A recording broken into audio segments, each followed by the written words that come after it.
Hello friends, welcome to ইউনিফুড।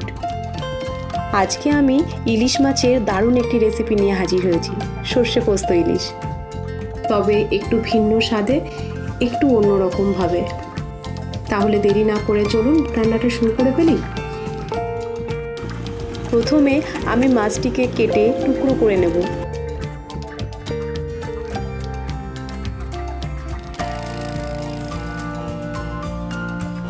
এরপর এতে পরিমাণ মতো নুন ও একটু হলুদ দিয়ে মেখে রেখে দেবো কিছুক্ষণ, যাতে নুনটা মাছের মধ্যে ভালোভাবে প্রবেশ করে।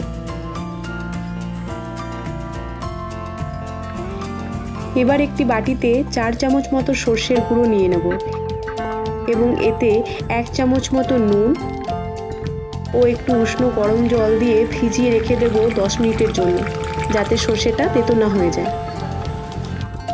অন্যদিকে আরেকটি বাটিতে 4 চামচ মতো গোটা পোস্ত একটু জলে ভিজিয়ে রেখে একটি মিক্সিতে 3 থেকে 4টে কাঁচা কিংবা পাকা লঙ্কা দিয়ে একটা পেস্ট তৈরি করে নেব। এরপর কড়াই গরম করে নিয়ে এতে পরিমাণ মতো সর্ষের তেল দেব। তেল গরম হয়ে এলে এতে 1 চামচ মতো কালো জিরে ফোড়ন দিয়ে দেবো। এরপর এতে অ্যাড করব সর্ষে পোস্তের মিশ্রণটা।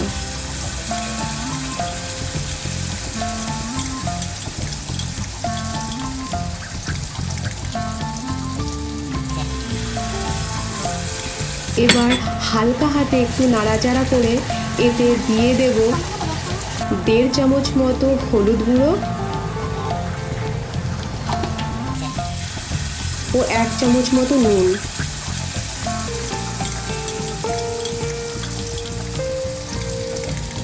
এরপর পরিমাণ মতো জল দিয়ে জলটিকে ফুটতে দেব।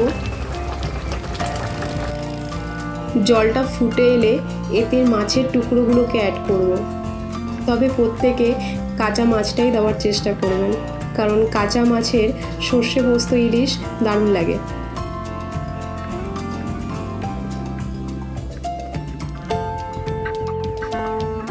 এরপর ঢাকনা দিয়ে লো টু মিডিয়াম ফ্লেমে ঝোলটিকে ফুটতে দেব 15 মিনিটের জন্যে। ঝোলটা ফুটে এলে এতে 4 থেকে 5টা গোটা কাঁচা লঙ্কা ও একটু কাঁচা সর্ষের তেল ছড়িয়ে নিয়ে নামিয়ে নেব। ব্যাস, রান্না রেডি।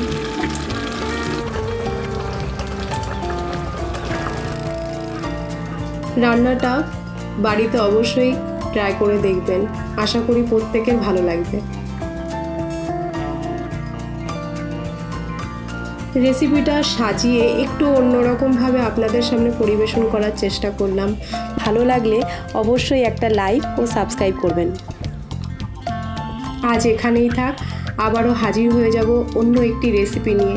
ততক্ষণ সবাই ভালো থাকবেন।